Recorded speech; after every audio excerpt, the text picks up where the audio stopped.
বন্ধুরা আমরা যাচ্ছি Vietnam immigration service, immigration office জানাবো। সেখানে গিয়ে আসলে ভিয়েতনাম ইমিগ্রেশন থেকে বিভিন্ন তথ্য নিয়ে আপনাদের জানানোর চেষ্টা করব যে আসলে কীভাবে ভিসা এক্সটেন্ড করতে হয়, ভিয়েতনামের ভিসা, এই ব্যাপারগুলি নিয়ে আপনাদের তথ্য দিব। এটা হানই সিটি অ্যান্ড আমরা এখন যাচ্ছি, সঙ্গেই থাকবেন। ফার্স্ট টাইম আজকে আমরা আসলে ইমিগ্রেশন সার্ভিস ভিজিট করছি। সঙ্গে আছেন আমার বড় ভাই।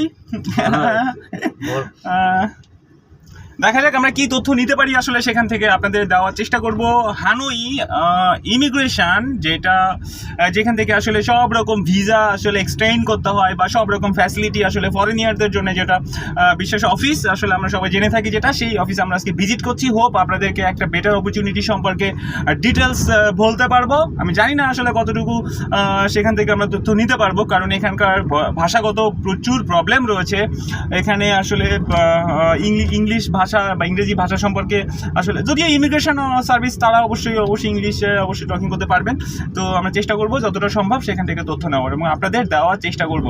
আমরা জানি যে অনেক বাংলাদেশি এখন ঢুকে গেছে ভিয়েতনামে, যারা আসলে বিভিন্ন প্রবলেমে রয়েছে। তো তাদের জন্য যদি কোনোভাবে কোনো কিছু করতে পারি তো অবশ্যই চেষ্টা করব। তো সঙ্গে থাকবেন। আপাতত রাখছি, আমরা ওখানে যাওয়ার পর আপনাদের আবার দেখানোর চেষ্টা করব। বন্ধুরা আসলে আমরা ইমিগ্রেশনে এসে দেখলাম যে এখন ইমিগ্রেশন ক্লোজ আছে, অর্থাৎ এদের এখানে লাঞ্চ বিরতি চলছে বোধ হয়। সামটাইমস আমরা ওয়েট করবো, একটার পরে এটা খুলবে। এখন আপাতত গেট ক্লোজ আছে, আপনারা দেখতে পাচ্ছেন।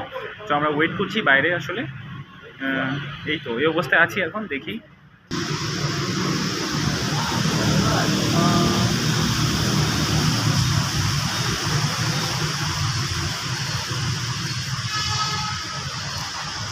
মনে হয় এদের ভিতরে চাকরি করে, আমারও তাই মনে হচ্ছে।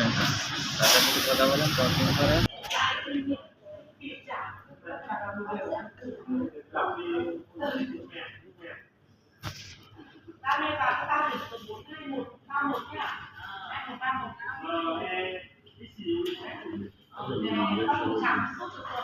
আমি ইমিগ্রেশনের বিষয়ে যেটা বলছি